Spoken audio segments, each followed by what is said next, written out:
Gridiron 360.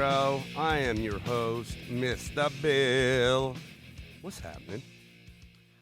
Been doing this one on my own because my colleague, Mr. Dave, got a job. Boo. Hopefully we'll get him back in here when we can. We're going to talk a little college football as really, I know we had a couple games prior to this weekend here and there, but this was it. This was the weekend. College football begins. ACC, Big 12. Got another couple weeks till the SEC jumps into the fold. Oh, and the Big 10 and the Pac-12, they weren't going to play till the spring. Oh, guess what? It looks like things are going pretty decently with the rest of the teams. They're able to control this COVID thing and monitor it and be safe. And hopefully coming out of this weekend, haven't heard any big bad news. So all of a sudden, here comes the Big 10, the Pac-12. Don't leave us out. We don't want to be left out. Might actually be starting in November, not the spring. So we will have to see, and I'll be honest with you. I'm a Clemson Tigers fan, as you know, and if we ran the table and won the whole dang thing, you have to put an asterisk. I love my coach. I know you said if we win it and it's just legit, you can't. Not without the Big 10 and the Pac-12 involved. Even if you didn't have them involved, without Ohio State involved, I mean, you can't legitimately. You can win it, but it's got to have an asterisk. But we might not need it. I don't know how it's going to work with the postseason schedule, how this works. But if they get rolling early enough and can get some games in, maybe they can get tied into this thing. I don't know. We'll have to see. Nonetheless, great weekend of football. Great weekend of football. The Big 12. Where you at? Where you at, Big 12? You got embarrassed by a non-Power 5 conference in the Sun Belt. 3 teams taking 3 losses. Kansas State. Iowa State ranked 23rd going in preseason. Now we know those preseason rankings mean nothing. But Brock Purdy, maybe a dark horse Heisman, potential NFL draft pick, good quarterback, right? Matt Campbell, good coach. They got to theirs. Obviously, they were ranked at 23 for a reason. And embarrassed in their home in Ames, Iowa by the Raging Cajuns of Louisiana. And then later on, Kansas in the hat, Coach Les Miles. Come on. They didn't even look like they shouldn't even come out of the locker room. I know Kansas has had so many struggles since the Blueberry coached them and they went to the Orange Bowl like over a decade ago. But come on. I mean, come on. Now, understand these some non-Power 5 schools, there are athletes at these schools, folks. You saw it in these games. They're able to recruit athletes. Just because they're not in the big schools doesn't mean that they don't have game. And it showed. So Big 12, big dump. Not good for you, especially because you wanted to come out early. Better pick it up. Now, the powerhouses of the league, the Texas, the Oklahomas, they did their thing. Spencer Rattler, the new quarterback for Oklahoma. I saw this kid, and when he was in high school, he's got game, but is this Lincoln Riley system, Baker Mayfield, Kyler Murray, is it, does it really, the quarterback a product of the system, or is the quarterback that integral to this system? I don't know. I don't know, but he looked good. They absolutely demolished Mother Mary Sisters of the Blind take that for whatever it's worth. It was a non-conference, a small opponent school. Same with Texas. Sam Ellinger, though, good day. I mean, this kid is heard a lot of stuff. We've seen a lot from him. Heard a lot in an interview in the offseason with his head coach, Tom Herman, who said, I've had a lot of quarterbacks that are leaders, and nowhere in the book does it say a quarterback needs to be liked by his teammates and be a leader, as long as he's a leader. But, one thing that Tom Herman said about Ellinger is that he's genuinely liked by all his teammates. He's a leader, but he's genuinely liked by every teammate.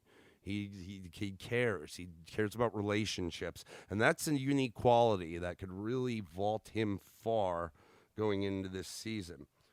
So let's run down it. Let's see.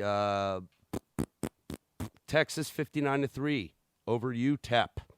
My man Sam Ehlinger, 25 of 33, 426 yards, 5 TDs.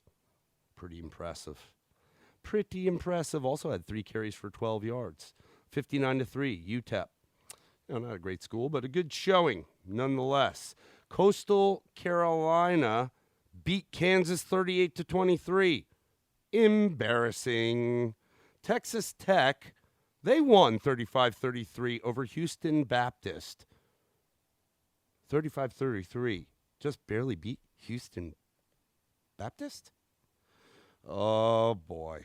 Oh, that's not good. Oklahoma, as I said, big win, 48-0 over Missouri State. Spencer Rattler, 14-17 for 290 and 4 TDs. He also ran 4 times but only got a yard. We've also got the embarrassing loss taken by, where is it? I got to look. Kansas State, over Arkansas State, 35-31 over Kansas State. Oh, what? That's not good. West Virginia did hold on to their, did win convincingly in the Big 12, 56-10, but it was over Eastern Kentucky. Iowa State, as I said, loses 31-14. Didn't just lose, got waxed on their home turf. Brock Purdy, 16-35 for $145, no TDs, 1 pick. I mean, that's just not going to get it done, guys. Not going to get it done. We saw App State win 35-20 over UNC Charlotte. UNC Charlotte's actually not a bad team. So that's nice for App State. Coach changes year after year, and they still keep it rocking. That kind of covers the Big 12 as far as I can see. So let's talk a little about my Atlantic Coast Conference.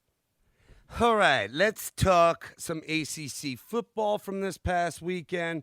University of Miami introduced a new quarterback in Mr. D'Eriq King coming over from Houston. And they had a home game against the UAB Blazers. Won 31-14. Was a little bit of a slow start. Halftime score was 14-7 Hurricanes. D'Eriq King went 15-23 with a $141 and TD through the air. Rushing wise, 12 for 83, 1 TD. The D'Eriq King experiment. Not every team is going to be UAB. Mr. King, Mr. Diaz, head coach. Love what he's doing on the ground.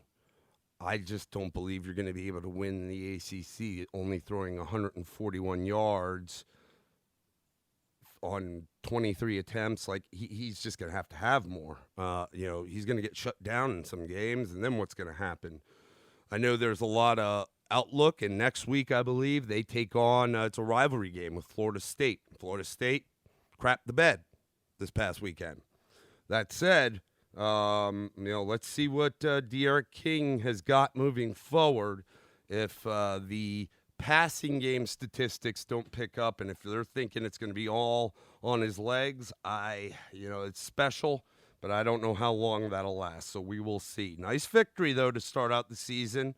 We obviously saw the Big 12 get had by some non-Power 5 conference teams, whereas the ACC took care of their business. Let's move on. In Syracuse, go down to Chapel Hill to take on the Tar Heels under Mack Brown, phenom quarterback in his sophomore campaign. Mr. Sam Howell started off very slow. This was actually a close game all the way until the last quarter. You're talking halftime, 7-3 Tar Heels. Going into the fourth quarter, it was 10-6 Tar Heels. Now, credit to North Carolina for dropping 21 in the fourth quarter and running away 31-6 with this thing. Howell went 25 of 34, 295, 1 TD, 2 picks. That's not great. But I will say he looked good. This is a special quarterback. There is talk about him potentially in the Heisman race.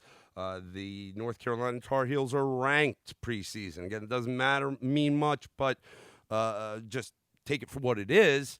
They have a team. Obviously, they gave my Tigers a run last year that could contend. Now, they're on the other side of the conference. So at the end of the day, they got to win their conference, and hopefully they'll meet my Tigers in the championship game and get it done this time. But we'll see. I did like what I saw starting out with Howell. Can't have these picks, man. There was a lot of talk about Howell coming into this year, much like they did about my man Trevor Lawrence last year, and he started off rocky, and there were some picks, even though he was okay. Howell can't get into that funk. He needs to just keep going from where he left off last year. Nonetheless, nice win. Conference win, 31-6. Still love what Mac Brown's doing. Defense looks all right. They really need to continue to get better every week to have a shot. Let's see what else we got in conference. Well, Notre Dame, who is in the ACC in every sport but football, that's the NBC deal. This pandemic has forced their hand. They are now joined the ACC for this season, and I predict if they win the ACC, and even if they don't, but they have a good year, that they might be a permanent fixture. Yes, they have to share those NBC TV dollars with the conference, and that's really what's been keeping them, I think, holding them to be an independent, is that NBC deal. However, in today's day and age of the college football playoff and the opportunity to build a program, recruit kids, have success, and have a shot at the playoff every year without having to run the table. We know Notre Dame's schedule typically is no slouch. It's usually a tough schedule, and the stigma they've had is, look, they need to run the table. They don't have a conference championship game. They do this time. So they can, not that they want to slack off, but Clemson goes to Notre Dame this year, regular season. If they were to lose to us, they still have a shot, in my mind, to get into the championship game. Again, whether they win the ACC or not, I think the potential for future opportunity and making it easier to get into the college football playoff and that notoriety and that success. Notre Dame is one of the, if not the most well-known college football programs of all time. Under Brian Kelly, who I just heard recently is the second longest tenured coach after Lou Holtz for the Fighting Irish, they've been better than average, but they haven't been able to cross that threshold. And I really think they're going to start to see dividends pay off for more love towards Notre Dame this year now that they're in our conference and they have a conference championship game, especially with the pandemic issues and whether Pac-12, Big Ten gets in or whatnot. So that said, I think moving forward, as great as it is to have those NBC dollars, I think they're going to trade up for the potential to be a college football playoff team year in and year out. And the notoriety and the potential success they can have in that situation rather than just sitting on their laurels taking in those NBC dollars. Call me crazy, but I think that's what is going to happen eventually. Notre Dame welcomed the Duke Blue Devils. Coach David Cutcliffe, great coach. They now have a new starting quarterback, Chase Bryce, former backup for my Clemson Tigers. This boy comes out of Grayson High School in Georgia, a very competitive program. He was a great backup, and Coach Swinney has said this guy could be in the NFL. Yes, I believe he could. He's tough, big. He's got a great arm, throws a great ball. Decision-making and pocket presence might need a little work, but this is a kid that could earn a role even if it's just a consummate backup. And let me tell you something, that's a great position in the NFL, is a lifer backup QB. Not a bad gig. Not a bad gig. That said, as the game proceeded, Duke, they gave him a fight. I mean, they took the early 3-0 lead, and then halftime, it was 10-6, and then going into the fourth quarter, it was 17-13. It was a close one. Now, Notre Dame found themselves and scored 10 to Duke's 0 in the last quarter, win it 27-13. Ian Book, 19 of 31, 263, 1 TD, 1 pick. It wasn't pretty for a guy that's been there. I expect more out of him.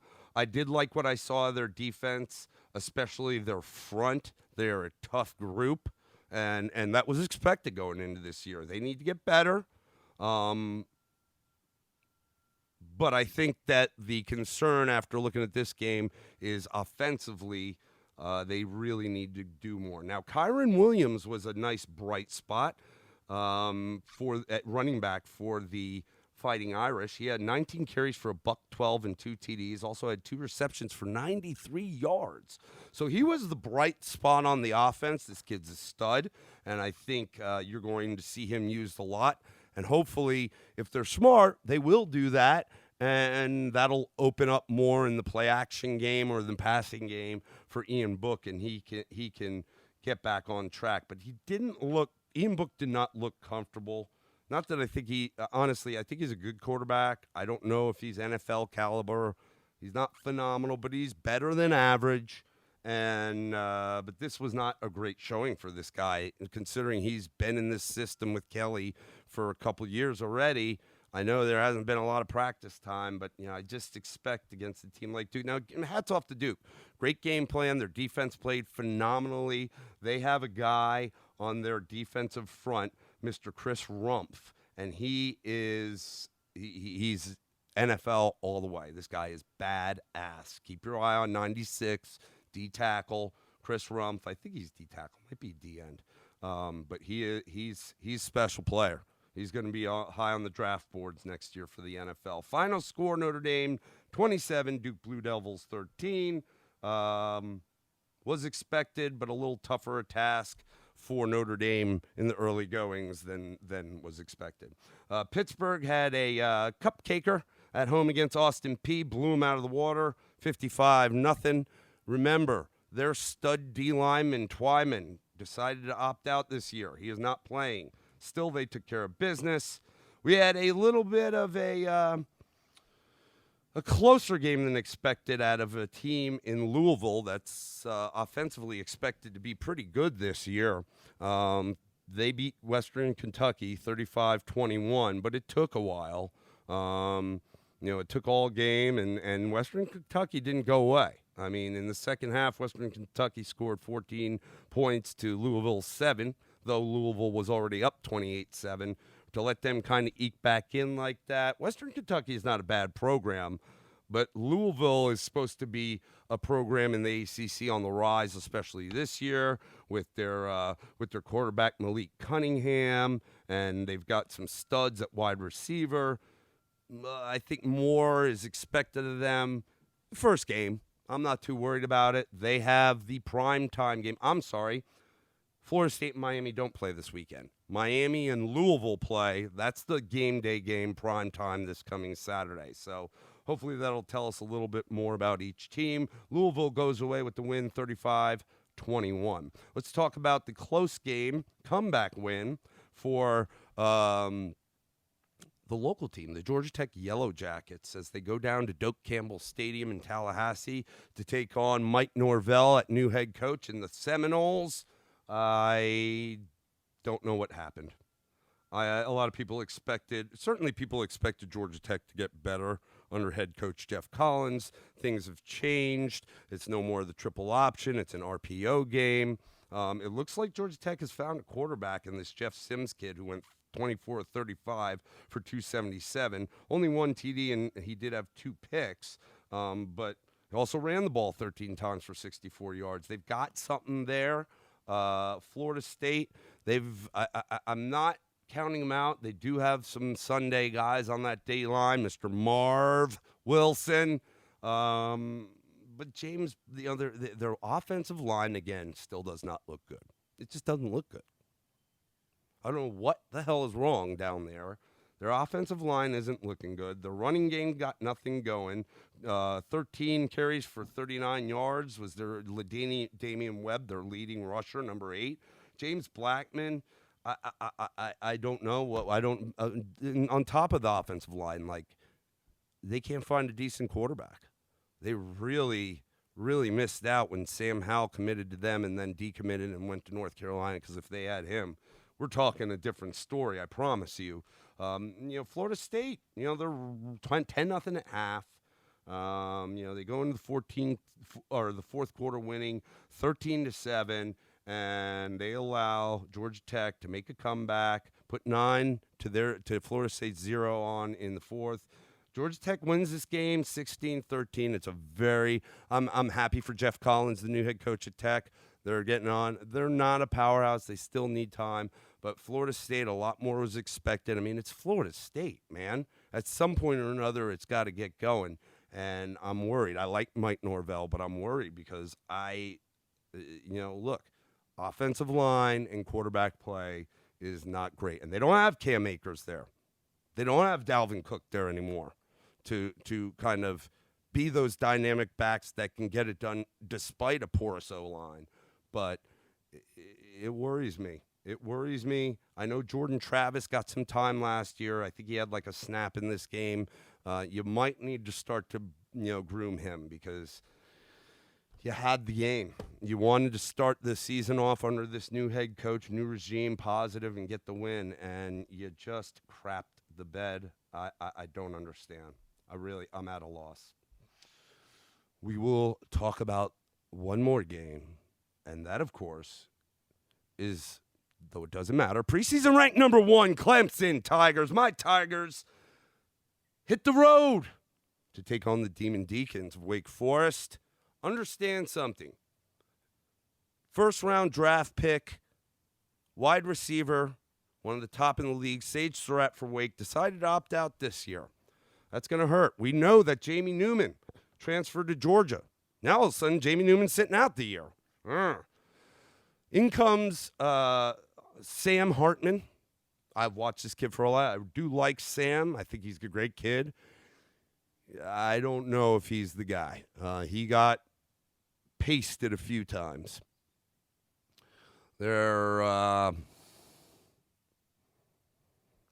team has got a great head coach, and they will give people trouble, but not on this day.